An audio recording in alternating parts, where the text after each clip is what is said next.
This is a production of Cornell University.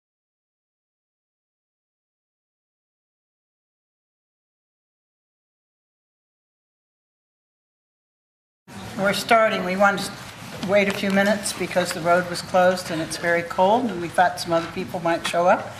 A very cold day, but the room is full of scholars and writers, and that makes it hot.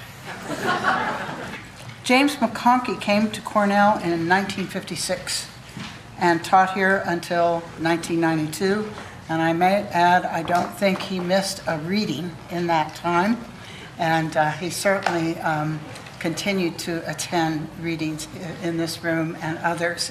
The most faithful audience, I think, in the history of the program. We thank you for that with this attendance here. And he's here today, too. Before coming to Cornell, still a very young man, James McConkey, we call him Jim. Jim served in the Army during World War II and was severely injured and nearly killed in a Jeep accident shortly after the Normandy invasion. He's written very eloquently about seeing the light and being saved by, I think, penicillin at that time.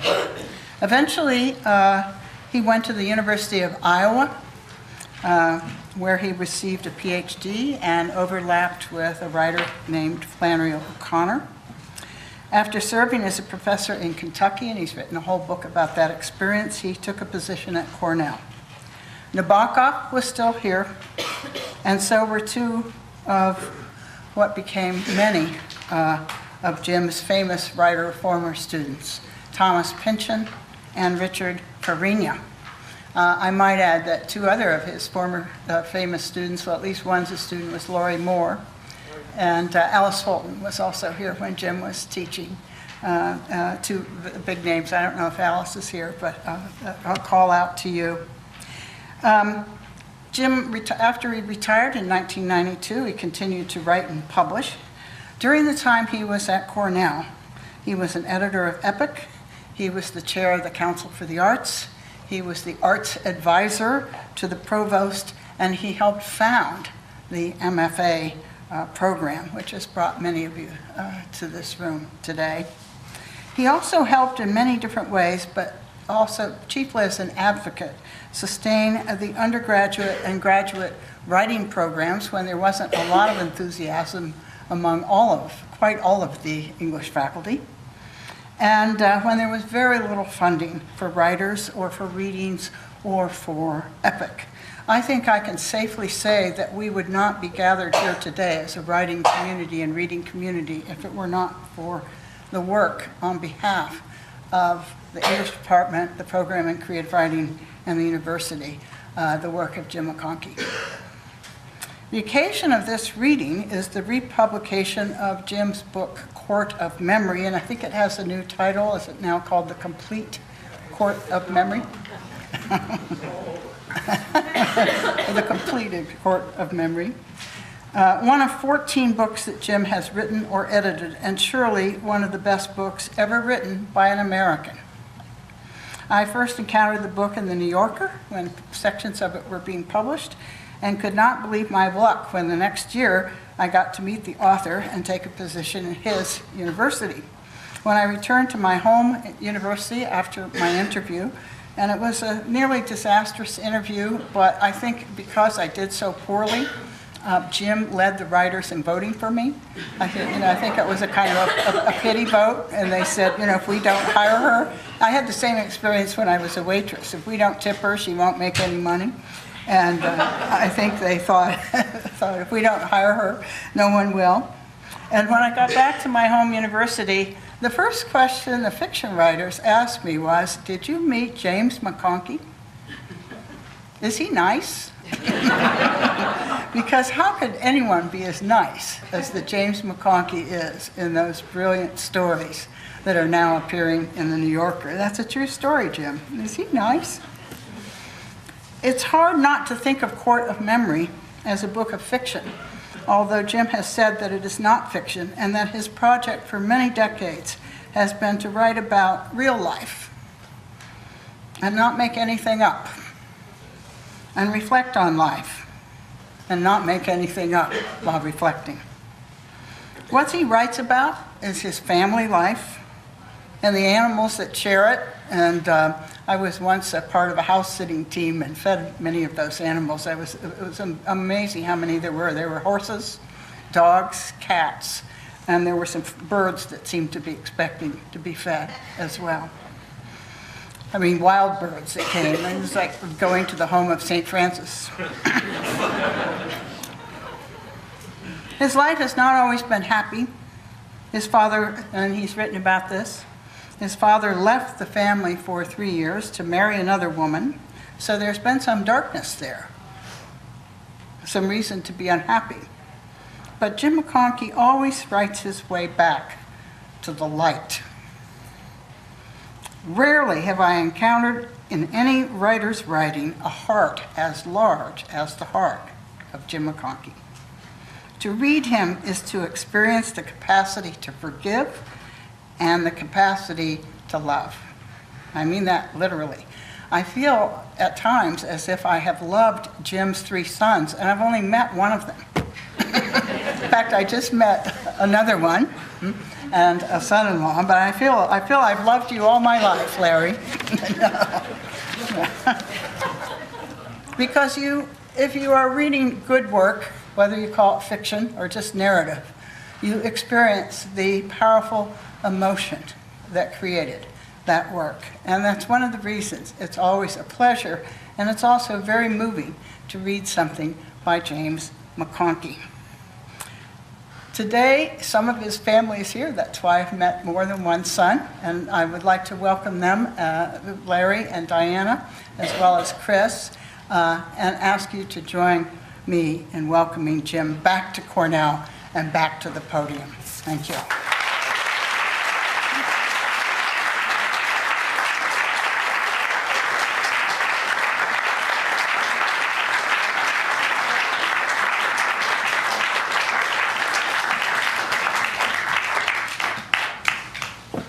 You've just heard a statement, which you can either accept or reject. It was very nice. I'm willing to accept it. If my plans don't go awry at the last moment, as they often do, I'm going to read a couple of forewords. The first to this book, The Complete Chord of Memory, and the second to Crossroads, the initial volume in the series. Following that, I'll read excerpts from a couple of narratives. Actually, these do stand, if they work properly, they really have an organic unity and can stand the stories. So, I'll read a couple excerpts from a couple of narratives that make up the final volume, A Song of One's Own. Roughly, the 4 volumes constitute stages of my life, of our life when Jean was still with me, and I couldn't have written any of them if I hadn't believed that my life was representative of that of others, because it's a fairly ordinary life. Most of us have lives like that. That final volume is about our last years together as elderly husband and wife. In writing the foreword to The Complete Chord of Memory, I wanted to be as accurate as I could be about the details of Jean's burial service and consulted the photographs taken by one of my nieces. I wrote it in the plainest language I am capable of and was true to what I felt and said, as true as anybody can be to something he's just experienced. And here's the forward to this and the reason for this book.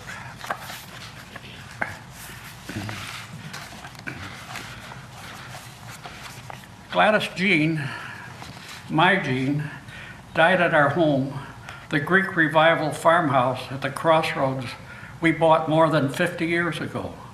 She died of leukemia at the age of 89, and on March 3rd was buried at Green Springs Natural Cemetery Preserve, about 15 miles from our house.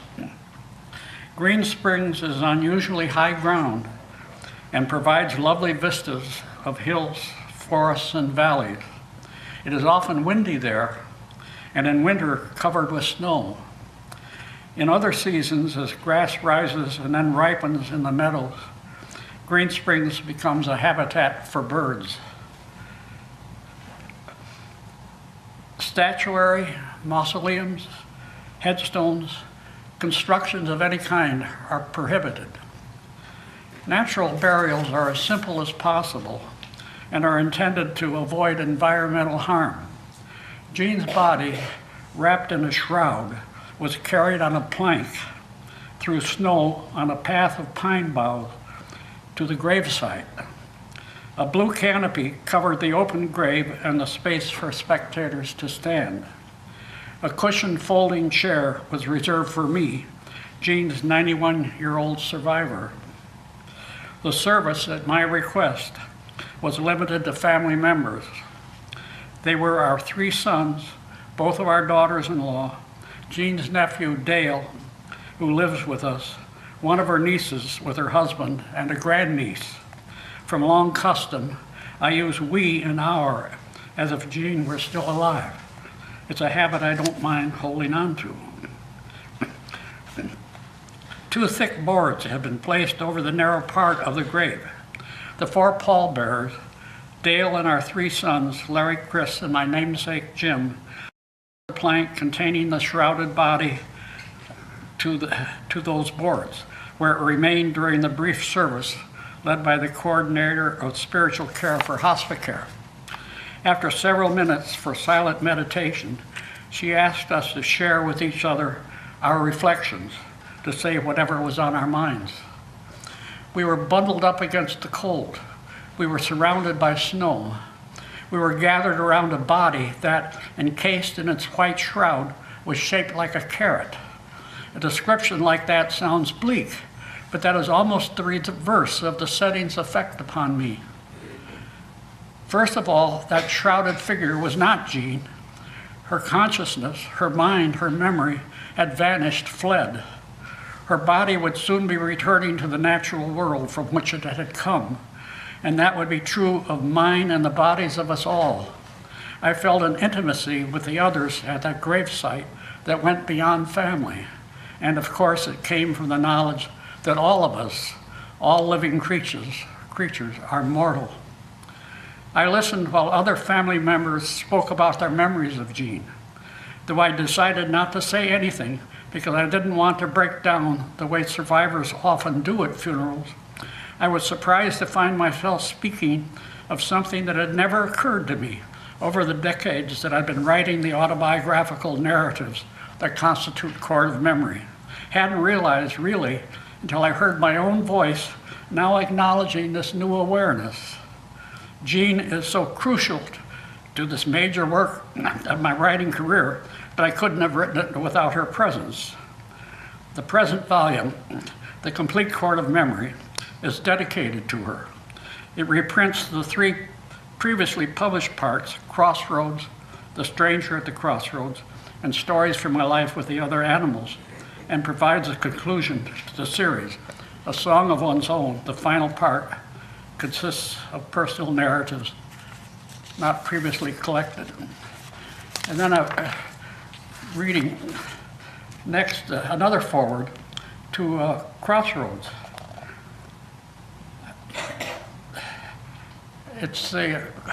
I'm reading it because it's applicable, it's a foreword to the first volume, but it's applicable to everything in the completed work and indicates the reason for my attention to all the ordinary details of our lives and surroundings.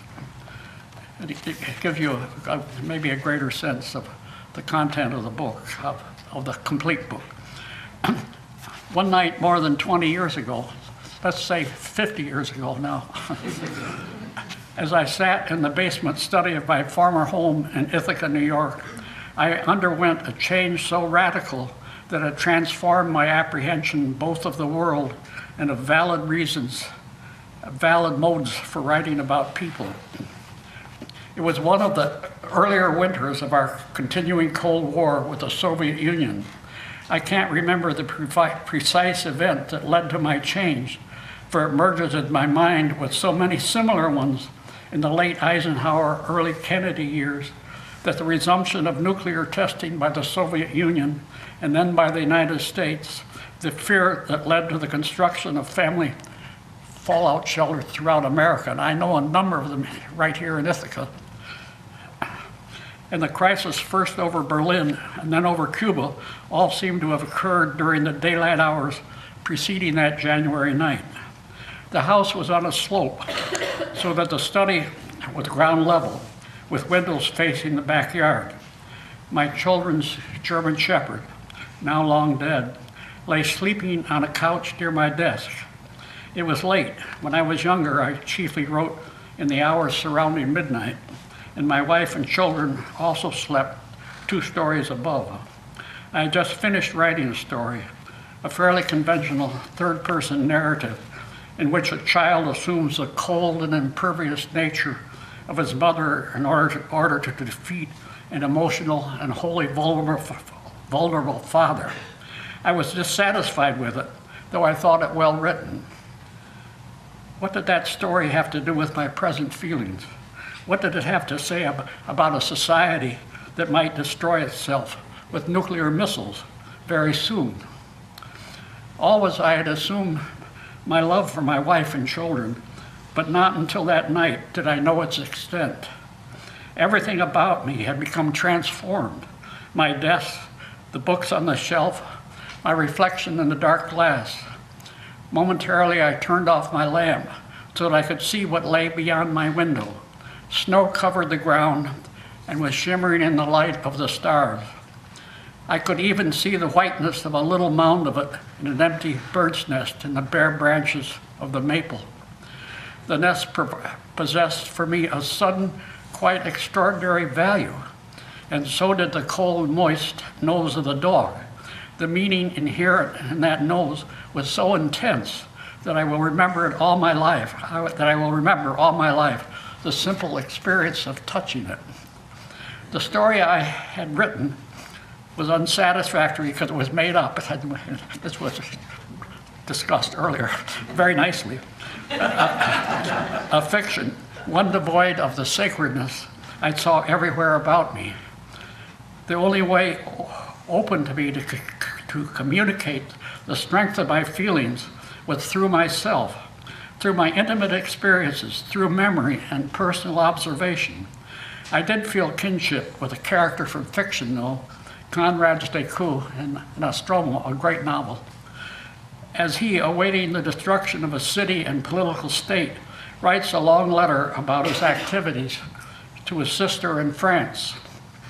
In the most skeptical heart, Conrad says, there lurks at such moments when the chances of existence are involved, a desire to leave a correct impression of the feelings, like a light by which the action may be seen when personality is gone. At that moment in my own life, I began an autobiographical account of the meaning implicit in one of the humblest objects imaginable. A botched up nightstand I'd built as a child for my mother had come into my mind, and I believed I could use it more readily than the bird's nest or the dog's nose to communicate the value of the ordinary and commonplace. In rereading that account, I realized that I was, as I still am, held by the old truths of literature. For my words turned into a statement of the momentary victory of the imagination, not only over mortality, but over those aspects of the real world I had wanted to celebrate. Whatever my wish, I had not escaped fiction. I had simply made myself the central character of a story, finding in my own experiences and dreams a greater authenticity than I could in those of any character I might invent. Though I didn't know it then, that story was the beginning of a book, the first volume of which was called Crossroads, and which is here reprinted with the second, A Stranger at the Crossroads. The change I felt in myself that night was reflected in other writers at roughly the same time. It was a change wrought by a sense of desperation at the folly of public affairs, by a sense of the human irrationality demonstrated in present history and the history of the recent past, including the evils of Auschwitz, when either went inward, striving to testify to the meaning that still existed for the individual, trusting that the aspirations and emotional needs of the self so depicted would be representative of the responses of the separate individuals who read about them, or when went outward beyond the personal truth to the region in which the sacred apparently no longer existed, the outer world in which the individual had lost his uniqueness, the world which lacked apparent logic or causality or even substance. I was really thinking then of what became postmodern literature, in which this does apply. I don't think it applies so fully anymore. More than 2 decades have passed since that January night, and the sphere which is literature has begun to tremble with whatever possibility the continuance allows, like a bead of water in a blighted but still living rose. If the sense of imminent catastrophe was a provocation of crossroads, an encounter at the crossroads with a young stranger was the seed of the companion volume, begun after a lapse of 10 years.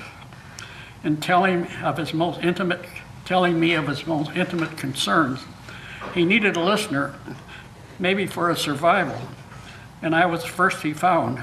He so moved me that I saw myself as someone much like him.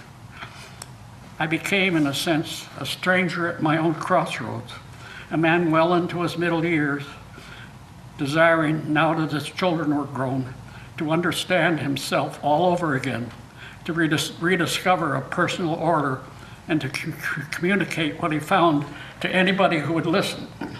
Perhaps wishes of this sort are the inevitable result of that displacement of self, which a sudden insight into human mutuality provides. I have discovered my plot in the relation that exists between my present and past. But the present is always changing. In fact, it doesn't exist. And the search for order and understanding must be made again and again in a manner that alters with an altering but yet constant self. What follows is a story of a person who, through much of its adult life, has been attempting to use memory as a faculty capable of illuminating experience with the truth that matters most to him. Time itself imposes a progression, but progression as we normally perceive it, a continual interweaving of current happening and related remembrance with certain memories, those leitmotifs of our lives, the events that early shaped us, recurring more frequently than others. Hence, while the chronological headings refer to the years of composition, individual chapters move between a present moment and a moment or a number of them in an ever-enlarging past. We are what we were. That was written in 1982.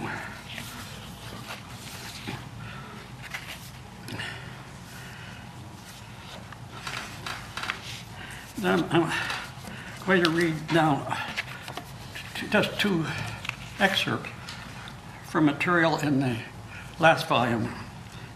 I'm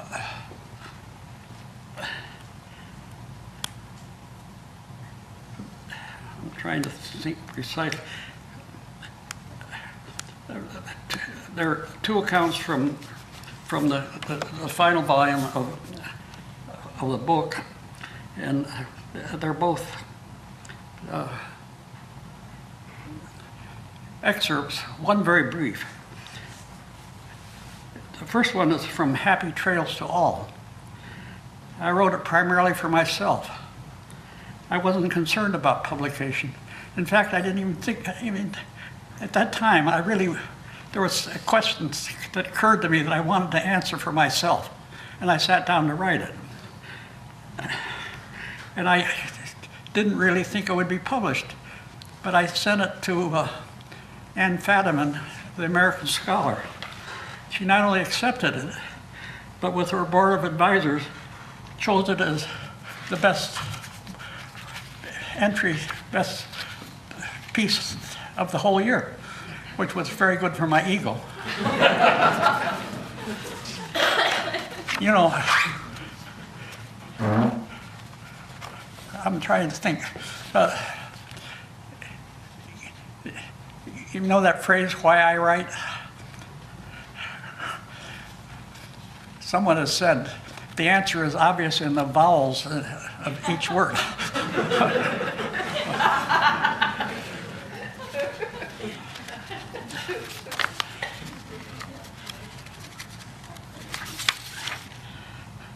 With one exception, all the material in A Song of One's Own first appeared in the American Scholar. For Robert Wilson, who replaced Ann Fadiman as editor, kept encouraging me to keep writing. I kept telling him this is the last thing, and he said, no, it isn't. Happy Trails is an attempt to sum up my life as best I could at the time. I guess there's a certain amount of irony in the very brief segment I've chosen.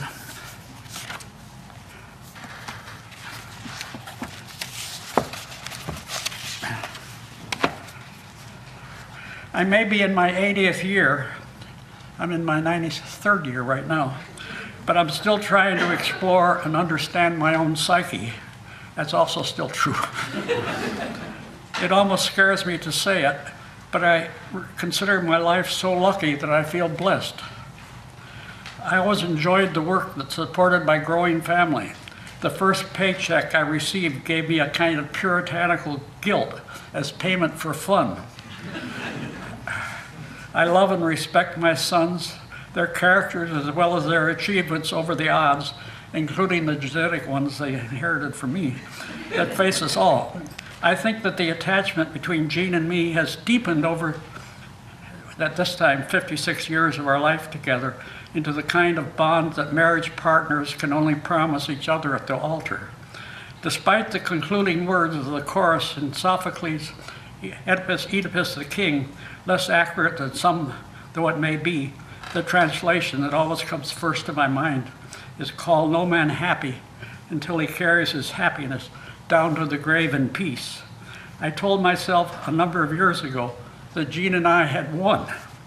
So recently that I had already commenced this account, I came into the kitchen for a fresh cup of coffee and found her in tears.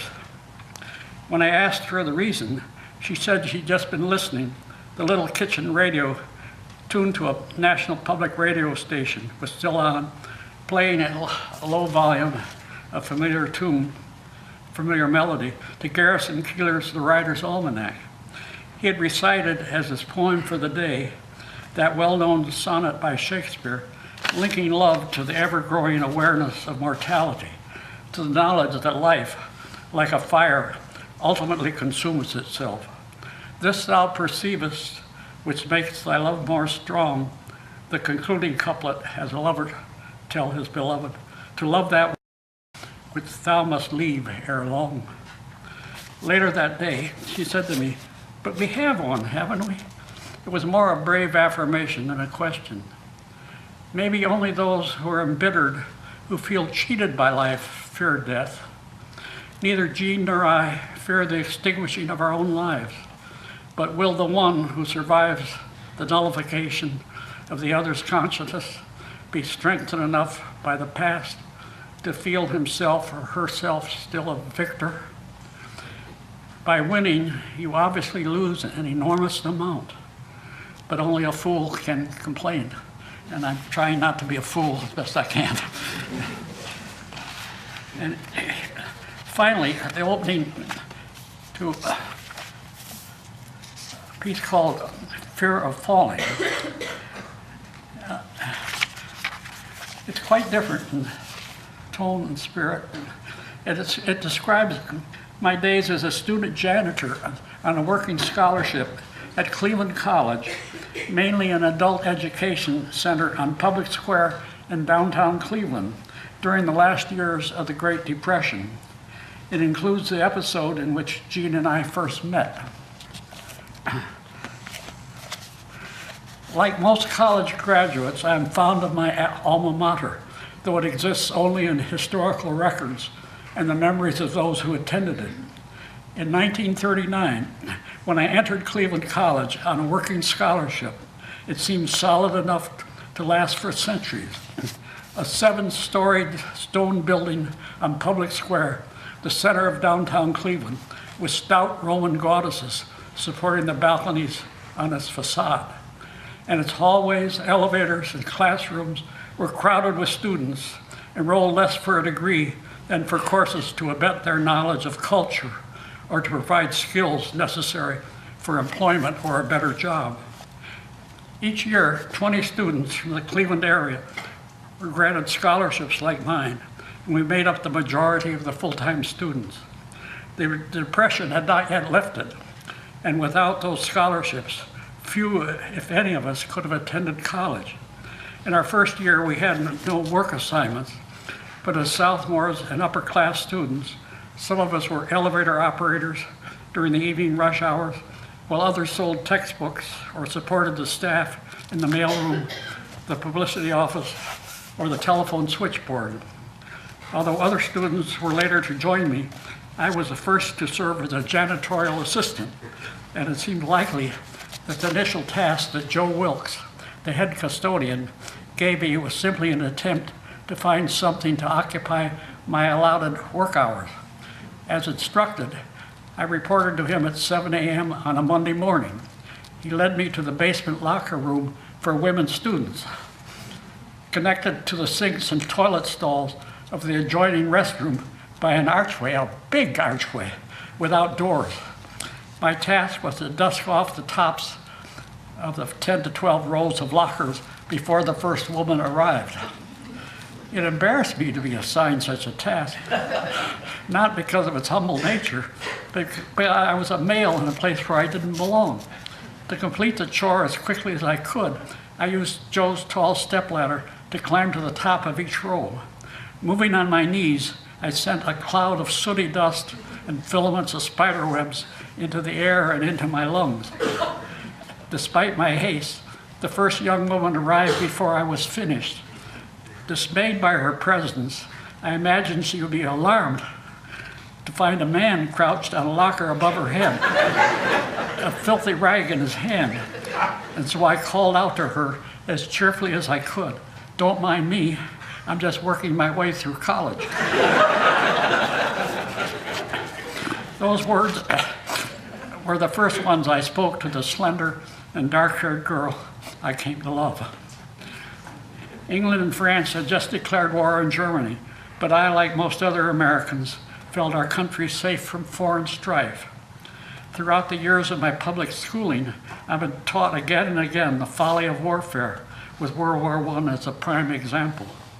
A few weeks before my graduation, from graduation though, I was an infantry private in the Army, my degree awarded in absentia. Jean, that slender, dark-haired girl, and I, drawn together over the years as members of the college newspaper's editorial staff, were married on the furlough I was granted just before my division embarked for Europe. The convoy arrived in Cherbourg a few days after the Normandy beachheads had been secured.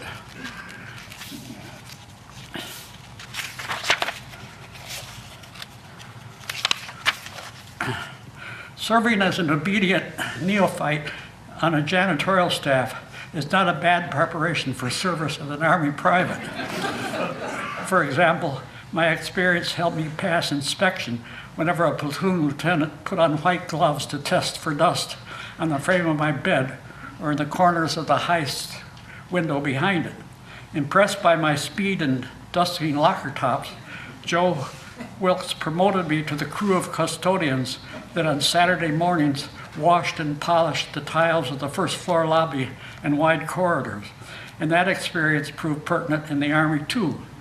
Accompanied by the music of a radio playing at full volume, the rhythmic movements of the Saturday morning floor cleaning squad had something in common with my infantry division's parade drills, during which row after row of soldiers stepped to the beat of Sousa marches, and for that matter with Tolstoy's depiction in Anna Karenina of the growing pleasure that Levin, surely the author's alter ego here, feels in joined in the line of peasants scything a field. 2 or 3 full-time custodians and I first mopped the floor with a solution of water and trisodium phosphate. I think that's been outlawed. And then, while the tiles were still wet, we moved in unison down the halls, rubbing the abrasive pads attached to our shoe soles against gum and other substances still marring the surface. Ultimately, after rinsing the floors with clean water, we waxed and buffed them. Before we left for the day, we admired our joint accomplishments, transitory though such shining floors were. I felt so joined to my fellow janitors that the following year I founded an organization of student and full-time custodians, Eta Mu Sigma, the Greek letters representing the Elevator and Maintenance Society. I had joined a social fraternity, but when Jean said that yes, she'd like to have my fraternity pin, I gave her the one I valued far more, the society's pin, with the image of a mop and a bucket embossed in silver-colored metal. She lost it. I don't know if Joe himself was unwilling to do it, or if the other full-time custodians had refused, but he chose me, so much younger, and had slimmer and more limber than the others, as the most capable janitor for a special task. The thousands of pigeons that lived on Public Square roosted at night on the surrounding buildings. Many of them roosted on the 5th floor ledge of Cleveland College. The art studio was on that floor, and the art teachers and their students were bothered by the stench of pigeon droppings on the ledge whenever the windows were opened because of heat or paint fumes. My assignment was to climb out one of the windows to scrape the accumulated layers of guano off about 40 feet of ledge. Joe and I arrived at the studio door to discover that an unscheduled class was in session. Fortunately, the door was at the rear, and the studio was a large room. Since the students at their easels were gathered in a semicircle in front, Joe decided our work wouldn't disturb them, and so we entered, bearing our equipment, a scraper, a brush, a pan, and a metal pail, Joe leading me by the heavy rope he had tied to my waist as a safety precaution. From the doorway, we hadn't seen the young woman the students were sketching. Standing on a platform, one arm on the back of a chair, she was the first nude female I'd ever seen. Were her breasts and the rest of her immaculate body really gleaming in the blue spotlights I continue to carry in my memory? Or is that blue glow my subjective response to what I saw? Though I resolutely turned to the task at hand, I was seeing that glow as I stepped out the window onto the ledge. Joe handed me the scraper, brush, and pan once I kneeled outside. With that vision blinding me to all else, I felt no fear, though I doubt that Joe, playing out the rope as I advanced, would have been able to support my weight if I'd fallen. Each time I filled the pan, I returned it to Joe at the open window to dump the dirt into the bucket. So I could have looked at the model again and again, but I didn't. To see her once was a gift granted me by chance. I was no furtive peeping Tom. By the time Joe and I had finished, the modeling session was over.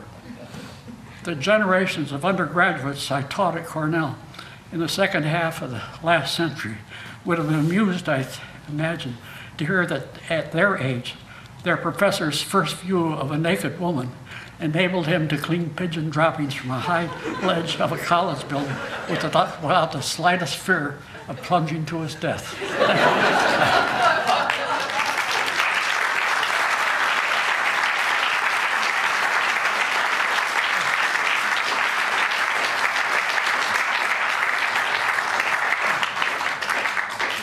Would you like a microphone? Oh, thank you. Now you can hear me. Too bad. Did you hear the answer to that? I'll say it again. I may not say the same thing. Why do I write? I said first ego, but it's more than that. It's partly that I have to use my ego to get subsumed into something larger than myself, which is really why I write. But I can't do it any other way than through myself. Yes? So did teaching amplify your writing, or did teaching just take time away from it? And did you see any shifts in the student writing that you would get?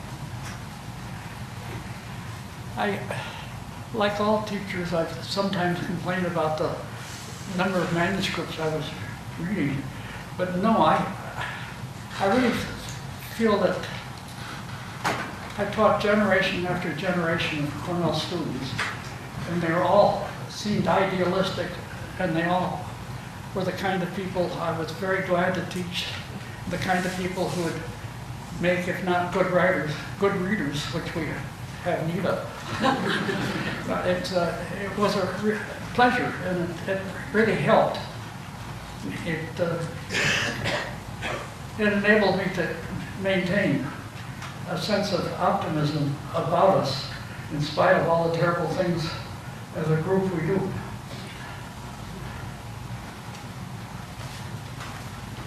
Yes? Jim, do you have any thoughts about the blogosphere and tweeting and other things that are self-revelatory but self-examining perhaps, but also digital and detached? I just don't like it. I try not to get involved with it because being virtually connected somehow is not the same thing as truly being connected.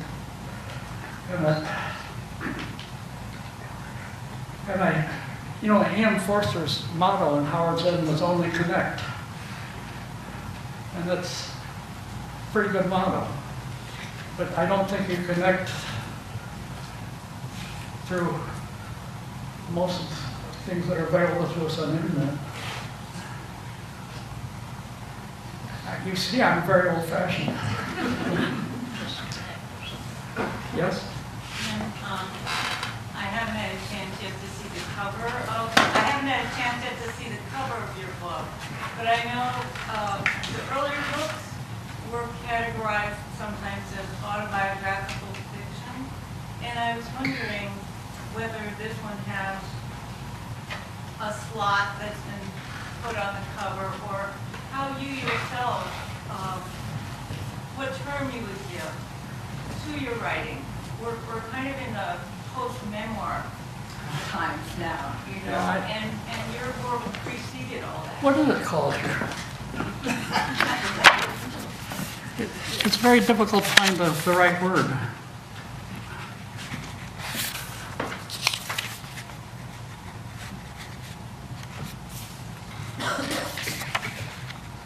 Should be on the copyright page, shouldn't it? Oh, I don't know what. Here's something called. Maybe it doesn't say. Oh, well, actually, when I started doing this, no one knew what to call it,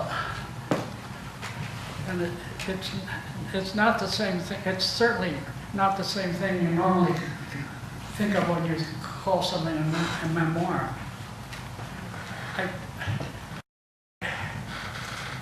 I'm not trying to compare myself in any way to him, but a great influence on my writing was from a really master writer named St. Augustine.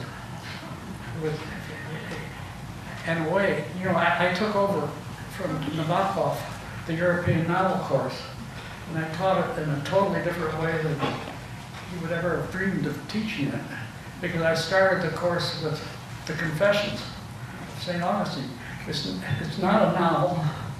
It's not by a European. And it's not something else. And yet, you know, the Confessions are one of the bases of our Western literature. Many people have not read it, but if you do read it at some point, you'll be surprised at how pertinent it still remains in some way. I get so angry at him sometimes. I call him, when I'm angry, I call him St. Augustine, and throw the book. But as St. Augustine, he's really a person who loves friendship, loves connection, loves life.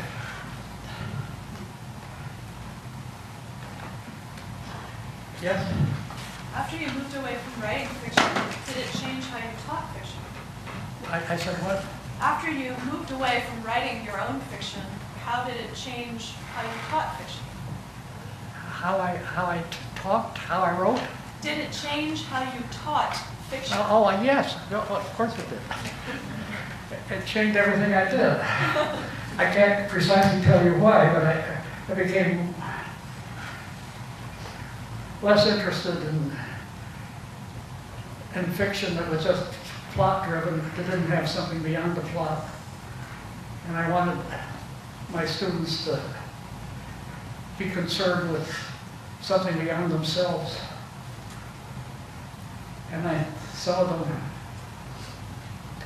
were that way. But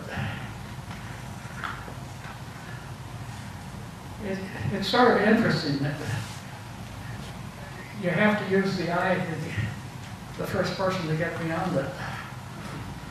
I don't know any other way. To understand this human psyche, you have to understand your own psyche, which is totally impossible. But you just do the best you can.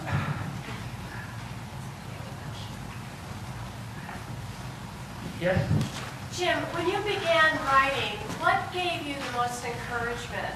Was it just doing the writing alone, someone in your life who supported you, or how do you get going? My parents had no books in the house.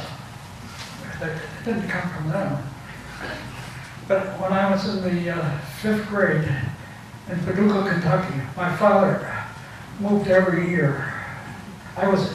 Before I graduated from high school, I went to 15 different schools, which was an education in itself, but it threw me back on myself because I never had time to make friends.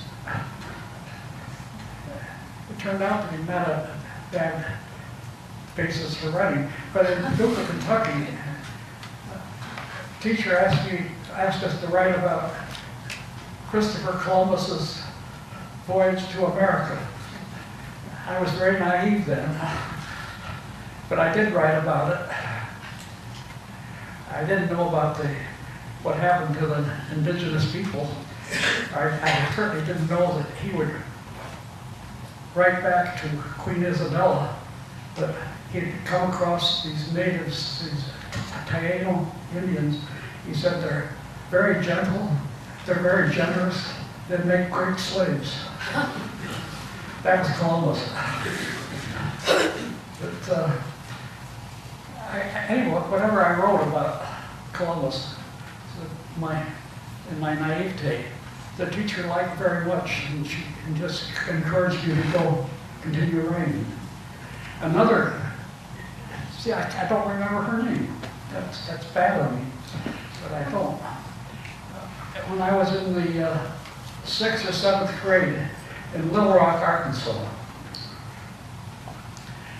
the teacher took a group of us. She must have self-selected us somehow, and we were in a little seminar room. And she had us respond to a poem by Sidney Lanier called The Song of the Chattahoochee. I don't know if you know the Song of the Chattahoochee. High o'er the hills of Habersham, down the valleys of Hall, I'd hurry amain to reach the plain, run the rapid and leap the fall. That's nice, isn't it? Run the rapid and leap the fall. Anyway, I hadn't known this dimension of words, that the way they sounded could be used in some way to augment meaning. And I was so excited by that it encouraged my own desire to write. So those are 2 episodes that did what you asked for. And I think that's true.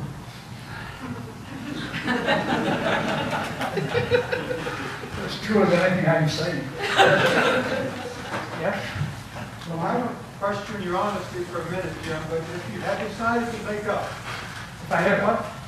if you had decided to make up the first line the young man says to the woman who's going to be his wife, don't bother, don't worry about me, I'm just working my way through college, you couldn't have made up a better. Well, let's say I made it up then.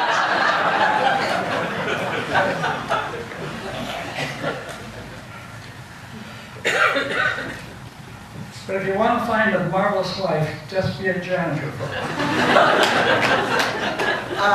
I want to say thank you. Thank you.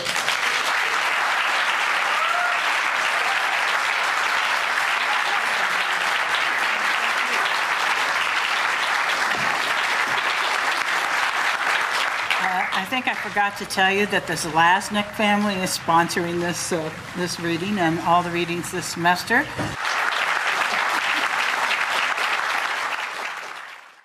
This has been a production of Cornell University, on the web at cornell.edu.